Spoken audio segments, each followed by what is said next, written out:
Live and local with coverage you can count on. This is WNEM TV5 News at 11. I will not send none of my firefighters into a structure to rescue anybody as of right now. Fired up about faulty fire equipment, firefighters claim a truck used to put out blazes just doesn't work. And people want something done about it before something bad happens. TV5's Sherry Hardman is live and local in Albee Township tonight with our top story at 11. Sherry. Sam, voters have already said no to a new fire truck, but those who actually use the truck say that's not the final answer. Don Losey is the assistant fire chief for Albee Township. He says he worries about his personnel's safety due to faulty equipment. I will not send none of my firefighters into a structure to rescue anybody as of right now, as long as we got that old pumper. Last week, residents voted no to funding for a new pump truck for the fire department. The truck they currently use is more than 30 years old, and firefighters say is dangerous. What it's going to take, somebody's going to get hurt or killed. Tonight, firefighters and other residents filled Albee Township Hall, hoping the board would come up with some solution. But Township Supervisor says there's not much they can do. And I do not believe that there's any resident that voted no, has anything against anyone, or wants to see any harm come to anyone. It all comes down to it's a financial issue for them as well. Some residents say they may be willing to fund a new truck, but a much cheaper one. But firefighters believe a cheaper truck may cost them eventually. Because safety is number one. And being on this side here, I've seen so much in my lifetime, okay? People getting hurt, killed, burnt, whatever, okay? And I'm up to here with it, okay? Stuff like that there we don't need. We don't need that there, man, okay? And unfortunately, the township supervisor says at this point all they can do is continue to repair that old truck, and this officially won't come up again until March. Reporting live in Albee Township, Sherry Hardman, WNEM TV5. A day after resigning, a CMU professor slapped with child pornography charges. William Merrill, accused of having the illegal material on his work computer. He was arraigned on 3 charges in Isabella County. Merrill is a former faculty member in CMU's Teacher Education and Professional Development Department. He's being held on $500,000 bond. A Frankenmuth father behind bars tonight after he allegedly sexually assaulted his own daughter. The 38-year-old was formally charged today. Police in Frankenmuth say they are still investigating. The victim is a girl who is not even 10 years old. The alleged assault happened Friday. Police made the arrest over the weekend. Saginaw investigators looking for suspects after 2 suspicious fires. One at an abandoned home around 6 this morning in the 1100 block of Hamilton. 10 minutes later, a blaze at La Placida restaurant just blocks away. Police tell us someone kicked in the back door. No one has been arrested. Scary moments for drivers along I-75 this weekend. A 71-year-old man went about 13 miles the wrong way, straight into oncoming traffic. This was Sunday morning in Bay County. The driver was found in Caucalan Township. Police say he told them he was heading from Saginaw to his hometown of Alger. Fortunately, even though he was on the wrong side of the road for those 13 miles, nobody was hurt. That gentleman will be facing reckless driving charges. It is a cold one out there, and I'm being told the cold is going to be sticking around for a little bit. Chief Meteorologist Doug Motes has a look at our midweek forecast. Hi, Doug. Hello, Katie. Good evening, everyone. Yeah, it is cold. Man, the numbers really represent that. Take a look at the numbers outside right now. 28 in Saginaw, 22 in Flint, Caro at 24 degrees. But most of the area dealing with the wind chill value that is in the lower 20s right now. We're actually going to see feels like temperatures in the teens overnight tonight. And as Katie said, overnight lows are not going to be improving. Our daytime highs will improve a little bit. So you'll wake up tomorrow with numbers in the 20s, so below freezing. At lunchtime, right around 39 degrees. And when you get out of work, you're going to be in the low 40s. But that's going to be about it. I'll let you know what you can expect for the rest of the week coming up. November 15th, just around the corner. Thursday marks opening day for firearms season. WNEM TV5's Andrew Keller checked in with some getting ready for their weekend in the woods. The trip to hunting camp starts a couple days early for Dan Buki and Deborah Palmer. Time to relax in the woods. We met the Saginaw couple on their way to their McKinley hunting headquarters in Oscoda County. Yeah, I got a hunting partner. Their 5-day all-inclusive hunting vacation starts tonight. Both of their vehicles are packed tight with guns, ammo, and food. But like many perfectly scripted getaways, there always seems to be a hiccup. Broke off, the muffler broke, and piece broke off the back of the muffler and the tailpipe dragged. But even with a broken muffler, he says it's going to take a lot more to stop this trip. The hell's a round nose for? James Madsen brought his wife and 2 daughters to Frank's Great Outdoors tonight to buy some ammo. There's nothing like opening gun season, so. He's spent every opening day in his blind since he was 12 years old. His youngest daughter, Julia, is only 4 and a little too young to hunt. But 12-year-old Mariah is already a hunting veteran. I actually shot a deer last year, and I've been hunting for a couple years with my dad, just in his blind. This year, she's looking for her first big trophy. She says she has her eye on an 8-point buck near her dad's blind. But like most veteran hunters, she knows not to say much more. Somewhere by our house, though. Somewhere by your house. Is it a hunter's secret not to tell people where to hunt? Yeah. Is your dad gonna let you take the shot, or is he gonna get it before you do? No, he's gonna let me take the shot. Whether it's some hunters getting their last-minute necessities, or some hunters getting an early start on their way up north. Whether it's some hunters getting their last-minute necessities, or some getting an early start on their way up north, they say on Thursday morning, once that sun rises and opening day begins, you're going to hear a boom. And they just hope it's Lem bringing back that trophy buck. In Linwood, Andrew Keller, WNEM TV5. All right, now hunters aren't the only ones having fun. In about 10 minutes, what's in store for deer widows and how it's putting a new spin on Ladies' Night. More local news now. People in mid-Michigan are coming together to fight the growing problem of bullying. An anti-bullying forum held at Mott Community College tonight where speakers brainstormed ways to combat the issue, both in the classroom and in the workplace. We're here in Flint this evening to talk about not just awareness of the issue, but we also want to make sure that we go the next step, and that is in actually having some action to the awareness. The speakers tonight included State Representative Woodrow Stanley and former MSU basketball star Mateen Cleaves. An event to remember at Horizons Conference Center, a fundraiser for the Boys and Girls Club of the Great Lakes Bay region. Children from clubs showed up for dinner and a little entertainment from other club members. But here's why the clubs are so important. Boys and Girls Club has changed me a lot of how I am as a person. And I probably hang out with bad kids and be in a bad crowd and not get good grades. And it just taught me a lot of life lessons that I use. Money raised tonight goes to help operate Boys and Girls Clubs in our communities. And a live look over Saginaw right now, where the holidays are taking over this weekend. Holidays in the Heart of the City events are getting underway, beginning Friday at 5:30. They'll have the big tree lighting ceremony at City Hall in Saginaw, followed by free activities for the family until 8. Saturday, the Christmas parade starts at 11. It goes through downtown Saginaw. And if you want to see a full list of what's going on, we've got the schedule posted at WNEM.com. WNEM TV5 News next. There's just about a smart everything. Now there's a smart card. How moms and dads can keep track of their teen spending habits. Your Facebook status may lump you into a new group. Why in a relationship or married is creating controversy for some couples. Another reason not to drink and drive. More of what happened here next. Thanks for joining us tonight. We've got much more still ahead. TV5 News at 11, where you get your top stories and tomorrow's forecast in the first 10 minutes. We'll be right back.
Another page turned in the sex scandal that brought down the CIA director. A second U.S. general is now caught in the drama. Florida socialite Jill Kelly is now linked to former CIA Director David Petraeus and General John Allen. Kelly complained to the FBI about anonymous threatening emails traced back to Petraeus' mistress.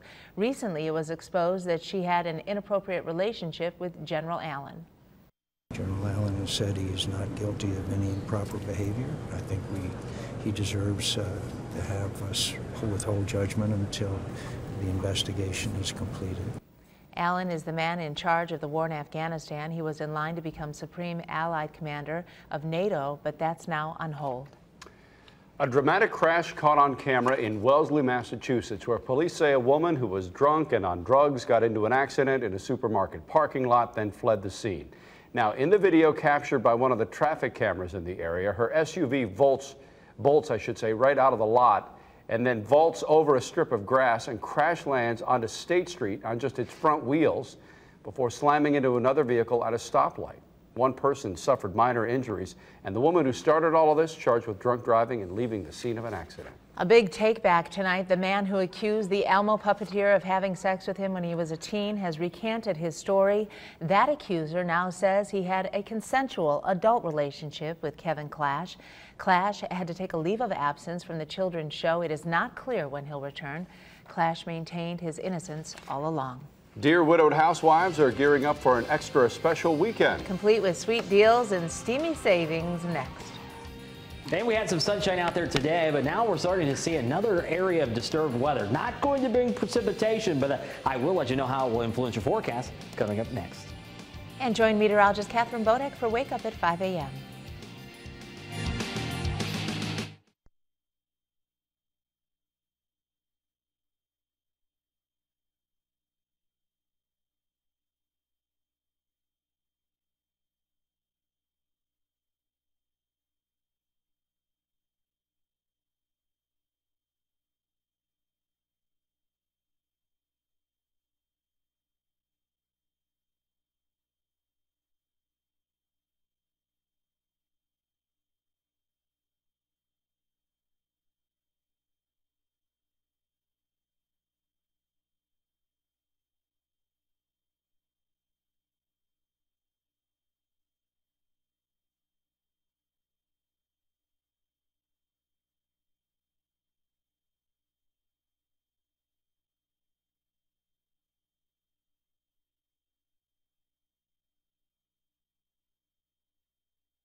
All right, firearm deer season just a few days away, and the deer widows are getting ready. Stores are dedicating this weekend to them, some offering sweet specials and others offering something a little bit more steamy. TV5's Bill Walsh has a look at that from the Continuous News Center. Bill. Yeah, plenty of stuff for the deer widows to do and see this weekend. Sanilac County has a Deer Widows Weekend event, so does Prime Outlets in Birch Run. But at the Golden Glow Ballroom on Graham Road, the Deer Widows Weekend All-Male Review. It is called Men in Motion. The show runs from 9 until midnight. Tickets are $15 in advance, and the Golden Glow has some drink specials. So with all these events tailored with the ladies in mind, we wanted you to tell us who has more fun on this so-called Deer Widows Weekend, the men or the women? Well, Tom Sanders writes in on our Facebook page, women, because most men are gone hunting, so they don't have to put up with them for a few days. Jimmy Flatow writes in, women? No way. Alls I gotta say is what happens at deer camp stays at deer camp. Cindy Curvin writes in, women who get to enjoy the venison that's brought back and to go shopping all weekend too.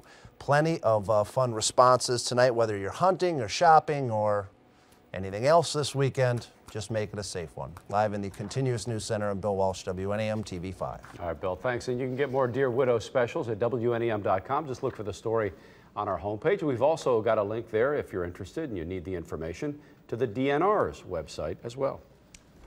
All right, ladies, Shaper Salon and Day Spa, their open houses tomorrow from 11 a.m. to 10 p.m. and you can save 20% on all Aveda products and 10% on gift certificates. Also, $25 gift certificates are being given out, but you have to show up to find out if you're going to get one. Again, Shaper's annual open house tomorrow from 11 a.m. until 10 p.m. Now, with coverage you can count on, this is your WNEM TV5 First Warn 5 forecast. Happy Tuesday, everyone. Hopefully you are nice and snuggled up in your warm house, apartment, or living area. As a result of these cold temperatures, you're going to need to dress accordingly tomorrow morning. We're going to start out the day with numbers in the lower 20s. Quite a different scene than where we were last night at the same time on your first Warn 5 pinpoint Doppler radar. No precipitation over the area. We woke up to a little bit of snow this morning, mainly a dusting, but there were some areas that actually saw accumulation, mainly the northern portions of lower Michigan up into the Upper Peninsula, where some areas near Marquette saw 5 inches of snow. Certainly not the case in mid-Michigan. Temperatures, the big story. Let's talk a little bit about that. 28 in Saginaw right now with a dew point all the way down to 19. Your winds are blowing out of the south at around 5 miles per hour. In Bay City, similar temperatures, 28 degrees, and that number of 29 is the current number in Midland. So very cold overnight lows are what we're going to have to contend with. Our daytime highs are slowly going to start to warm up. We got a couple of things that are going on, and I'll show you those as we make our way through the forecast, but we're mainly going to stay below normal for the next 3 days. We'll also have variably cloudy skies as a result of that weather system back to the west that I was showing you right before the commercial break. I'll let you know what that is, and mainly dry conditions are with us as well. So other area numbers, wherever you are, Owasso at 24 degrees, Oscoda 22. It's 31 right now in Port Hope, Port Austin just a little bit farther to the north, right around 32 degrees. 26 at Hope by Andy Cobisa, and most of the area you'll see is below the freezing mark. 29 in All Gray. Mike and Mary give us that report. 25 degrees. That's a little bit different than our Midland report. This is at Dennis Wolf's house. So what is going on? We have a couple of things. We actually have a weak area of high pressure that's going to really shake things up a little bit, in that it is going to bring us a breakup of our clouds, not initially, because as these clouds that are back to the west move through, we'll see a mix of sun and clouds for tomorrow. This is what it looks like. We'll have a mix of sun and clouds. Temperatures will climb into the lower 40s, but eventually that high pressure will take over. Thursday and Friday we'll be back to sunshine, but as you can see, your overnight lows are definitely going to be an issue for us. Here is where that line of clouds is. We have a weak area of low pressure to the north and a trough that is gradually moving towards the area. That's what's going to bring us our passing clouds over the area tomorrow. In your first Warn 5 hour-by-hour forecast, no precipitation in the immediate area. However, as you wake up tomorrow morning, you will have a few clouds, especially in this extreme northwestern area of mid-Michigan. Otherwise, we'll see passing clouds over the course of the day. We'll call it a mix of sun and clouds. We'll wake up on Wednesday or Thursday, I should say, to some cold conditions once again, but dry. No precipitation, as you could see, all the way into your weekend. So temperatures overnight tonight are going to fall into the lower 20s. Winds out of the south-southwest at around 5 miles per hour on average. 42 tomorrow, not all that warm, but today we only made it into the upper 30s, so 42 is certainly warmer. We should actually be at around 48 degrees, and we'll be there as we get into your weekend. That's going to seem chilly as well, considering that we were at 67 and 70 over the weekend. So crazy. Yeah, what a crazy couple Michigan. of weeks. Strange time of the year. Yeah. Thank you, Doug. Thank you. New tonight at 11, it is like a GPS for your teen's wallet. The Spend Smart card lets you control where your child spends their allowance. The card acts like a debit card with a prepaid amount on it, and when you buy something, both child and parent get a text telling you what was spent and how much is left. The card also lets parents block purchases. If you're married or dating, your relationship may have moved to a new level that you didn't even know about on Facebook. They've taken information about users who are in relationships and created pages for them. Whether you wanted one or not, The page details your shared posts, your events, your photos that you were both tagged in. And the reaction so far has been mixed. In fact, one woman says she was ready to split with her husband just to get rid of the shared page that Facebook had set up for them. Are they really doing that without even asking you? I don't even know. We're probably victims of it and don't even know it. A high school sporting team is banning the national anthem. Some are calling it unpatriotic. But they say they have the reasons. You be the judge of that next.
The national anthem no more at high school hockey games in Pennsylvania. That's right, the national anthem is getting the boot. Here's why. Apparently it's a cost-cutting measure. You see, singing the anthem takes time and it takes ice time. It's pretty expensive, so the Pennsylvania Interscholastic Hockey League is saying no to the bombs bursting in air. By the way, the announcement was made Monday when many were observing Veterans Day. Now, with coverage you can count on, you're watching Sports Extra. Well, the one thing that you can never say about Tom Izzo and his scheduling is that he's dodging the top competition. Every year he puts the Spartans through a road of early tests. Last week it was UConn in Germany. Tonight it was Kansas in Georgia. Let's get right to the fun stuff. MSU up 1 with less than 2 to play, and it's Keith Appling rising for 3 and getting it. 65-61 MSU. Back comes KU. Check it out, off the turnover. Here come the Jayhawks, and it's going to be Ben McLemore here for the bucket, the foul, the old-fashioned three-point play, and the lead was cut to 1. Then with the lead still 1 and the shot clock ticking down, it's Appling with the athletic scoop and score. He finished with 19. MSU would survive a last-second shot, and they win it. 67-64, the final score. Well, Michigan hosting Cleveland State in the second round of the preseason NIT. The winner gets a trip to New York. Now Robinson in the house. Will he be playing on senior day this week? We're just not sure yet. Wolverines off to a fast start. Jordan Morgan with a slam. It's 8-0. Then later it's Trey Burke here finding Glenn Robinson the third for the slam. And it's 19-9 Wolverines. And of course UM can light it up from the outside. Tim Hardaway Jr. with a 3 ball. He had 17. Burke added 12. Michigan rolling along, 77-47 the final. Well, it's the state quarterfinals night in girls high school volleyball. 4 teams from our viewing area in action, and we begin with coverage in Class A where the Fenton Tigers are taking on Northville. Fenton in the far court gets off to a great start here. Bobby Eastman with the block makes it 2-0 early. Later, they set up Maisie Martin here, who crushes the kill. Fenton gets off to a 5-0 start in the first set, but after that, it was all Northville. Tigers' great season comes to an end as they fall 3 sets to none, I should say. In Class D, Beale City facing Waterford Our Lady of the Lakes. First set, Beale in blue. Jade Kennedy slams it home. Aggies take a 15-12 lead. Later, it's the bump and the set, and Addie Schumacher here with the big spike. And finally, Monica David, watch her in the front blast this one home. Beale City is moving on to the semis, winning 3 sets to 1. In Class B, the mighty North Branch Broncos are back in the Final Four again. Tonight, they swept Pontiac Notre Dame at Notre Dame. And in Class C, the USA Patriots are also moving on to the Final Four. They beat Pewamo Westphalia 4 games to advance. Well, we have 6 teams from our viewing area still live for high school football, the biggest one being Swan Valley. Today, the Vikings practice indoors at the Saginaw Athletic Complex. Swan Valley will take on Detroit Country Day Saturday afternoon at Ortonville Brandon High School. Both teams come into the contest with identical 10-2 records. This is the 3rd time in the last 7 seasons the Vikings have made it to the semis, but the team has yet to reach the title game. With the 2 teams that went to state semis, the 2006 and 2009 team, it's an honor to be even mentioned in the same breath as them. But we really want to come together and get a win this week, be the first team to make it to states, and actually complete the goal and be the first team in history to get that state championship. It'd be huge. I mean, for the community too is a thing. So I mean, they look at us like, oh, you get to regionals every so often, but I think it'd be huge to get to Ford Field. And tomorrow is National Signing Day. High school athletes from around the country will be putting pen to paper to sign their letters of intent for their future college sports. Volleyball, baseball, softball, golf, basketball, tennis, wrestling, lacrosse, and swimming are among the sports that will be having athletes sign.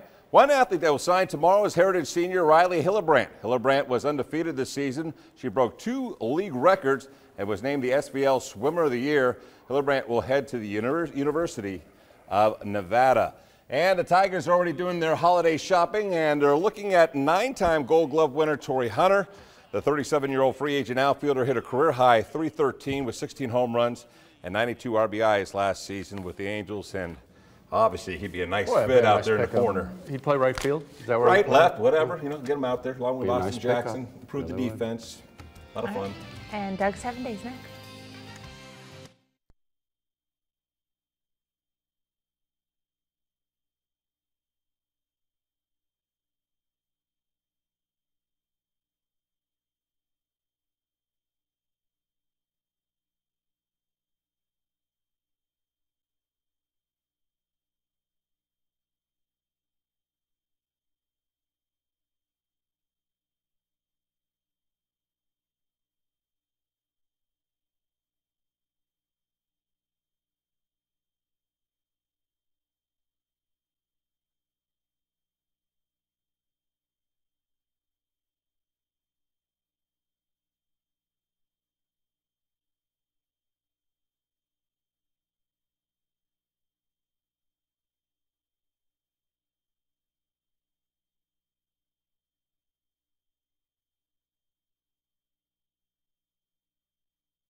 Had a few hunters email me this evening wanting snow for opening day of the firearm. Unfortunately, that's not going to be the case. It is going to be cold, though, so I'm sure deer will be on the move.